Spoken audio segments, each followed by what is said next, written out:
Selamat pagi dan selamat berjumpa kembali kepada Bapak, Ibu, Saudara-saudari yang tetap dengan setia mengikuti khotbah saya dari minggu ke minggu. Kiranya Roh Kudus boleh menjamah hati saudara sehingga boleh mendapatkan berkat dari kebenaran firman Tuhan yang sudah saya sampaikan bahkan pada pagi hari ini. Pagi ini kita belajar firman Tuhan dari 1 Tesalonika pasal 5 ayat 13 sampai ayat yang ke-15. Saya hanya membaca ayat 13b dan ayat yang ke-15. Firman Tuhan berbunyi demikian, hiduplah selalu dalam damai seorang dengan yang lain. Perhatikanlah supaya jangan ada orang yang membalas jahat dengan jahat. Tetapi usahakanlah senantiasa yang baik terhadap kamu masing-masing dan terhadap semua orang.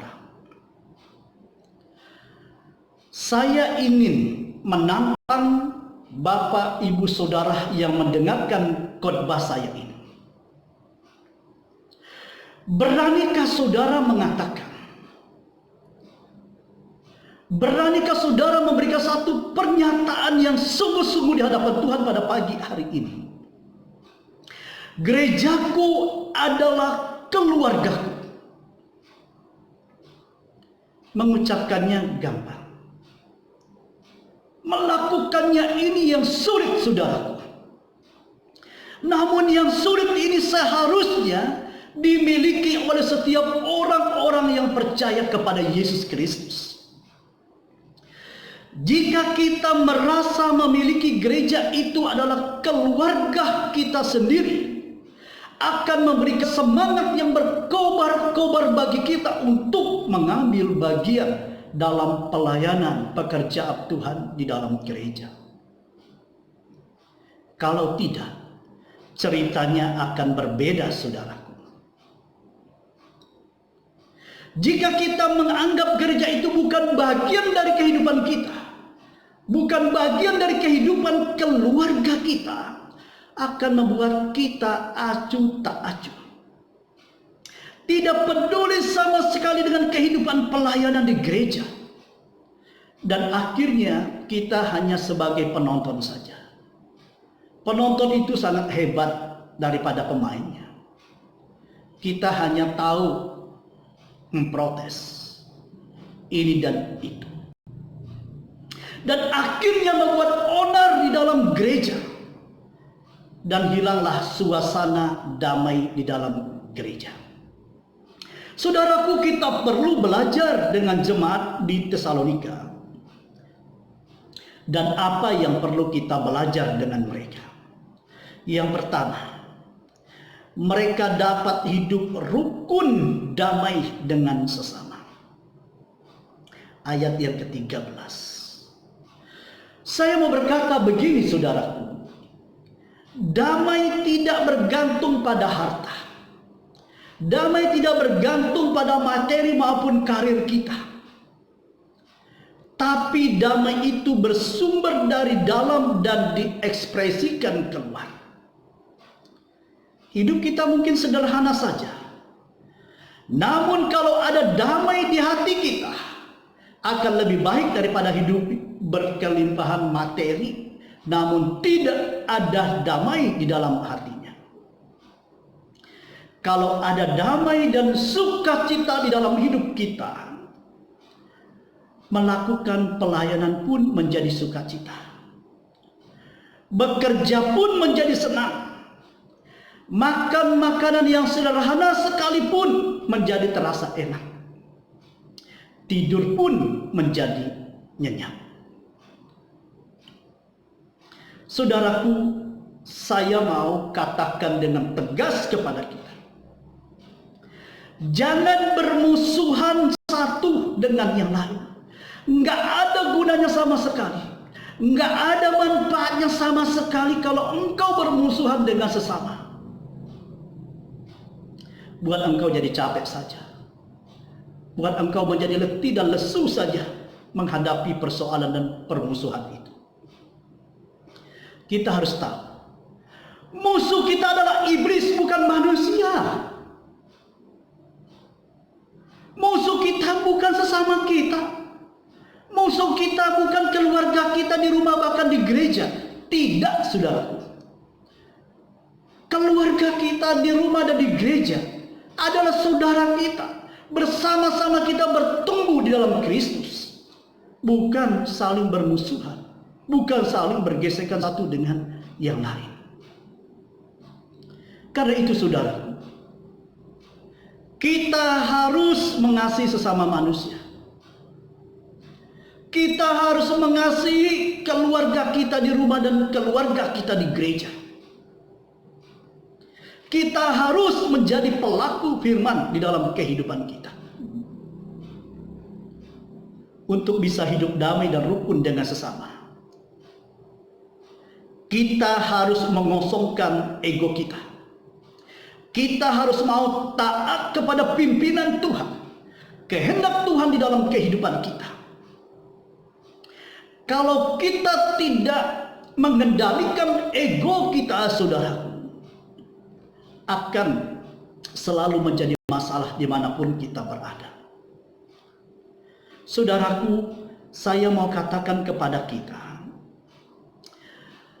jangan dengan atau karena hal-hal yang kecil saja kemudian membuat jemaat gereja tidak hidup damai. Hal-hal yang kecil yang seharusnya tidak perlu dibesar-besarkan, kemudian kita membesar-besarkan itu, menjadi seluruh jemaat menjadi tidak damai di dalam gereja itu. Saya mau katakan begini, orang-orang yang suka membuat onar dan masalah di gereja sangat dipertanyakan iman dan keyakinan dia kepada Tuhan. Saudaraku yang dikasihi oleh Tuhan Yesus Kristus, hendaklah kita hidup menjadi kolektor. Kolektor yang mengumpulkan kebaikan-kebaikan orang lain, dan kita belajar dari kebaikan orang lain. Jangan malu, saudara. Jangan malu belajar dari kebaikan orang lain. Karena kita sebagai manusia, kita saling membutuhkan satu dengan yang lain. Kita saling melengkapi satu dengan yang lain. Dan jangan menjadikan orang lain musuh kita, tetapi mereka adalah keluarga kita dan sahabat kita. Yang kedua, saudara, yang perlu kita teladani dengan jemaat Tesalonika, mereka sehati sepikir dan saling menolong satu dengan yang lain. Ayat yang ke-14. Saudara, kita harus sadar, kita diciptakan Tuhan berbeda satu dengan yang lain. Tidak ada yang sama persis. Yang kembar sekalipun tidak sama. Pertanyaannya, mungkinkah kita yang berbeda-beda ini bisa sehati dan sepikir? Jawabannya tergantung dari konteksnya, saudara. Dalam konteks pribadi atau individu, saya tidak harus menjadi satu dengan semua orang. Mengapa? Supaya setiap orang dapat berkembang dan tidak harus menjadi sama dengan orang lain. Namun dalam konteks kebersamaan, kita harus menjadi satu, sehati dan sepikir, bagaikan paduan suara yang bernyanyi dengan harmonis, walaupun mereka sendiri dari suara yang berbeda-beda, beragam. Saudaraku yang dikasihi oleh Tuhan Yesus Kristus, kita perlu mengosongkan ego masing-masing demi mencapai tujuan yang lebih baik. Karena tujuan kita datang ke gereja adalah untuk memuliakan nama Tuhan, bukan untuk mendapat kemuliaan. Kita memuliakan nama Tuhan.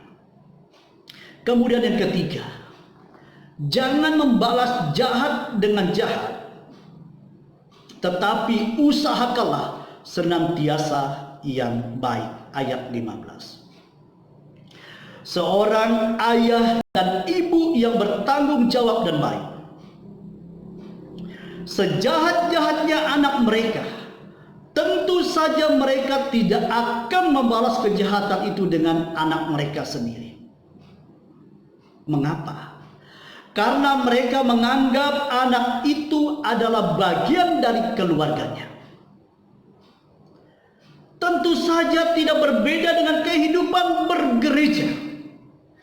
Jika kita menganggap gereja itu adalah keluarga kita sendiri, maka kita tidak akan pernah membalas kejahatan dengan kejahatan.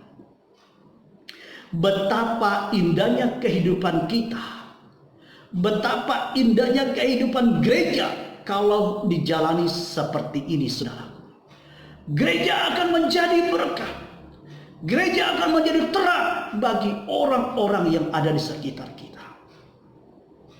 Ceritanya juga akan berbeda kalau gereja saling bergesekan, saling menjelekkan satu dengan yang lain. Di luar sana gereja menjadi batu sandungan. Gereja gagal hadir menjadi berkah. Nah, oleh karena itu, saudaraku yang dikasihi oleh Tuhan Yesus Kristus, janganlah membalas kejahatan dengan kejahatan, tetapi kita lakukan hal yang baik. Kita belajar dengan Daud. Ketika ia dikejar-kejar oleh Raja Saul, dan suatu kali ia mendapat kesempatan untuk membalas Saul, sama sekali dia tidak membalas kejahatan terhadap Saul. Dia tidak menggunakan kesempatan itu untuk membalas kejahatan Saul, tidak.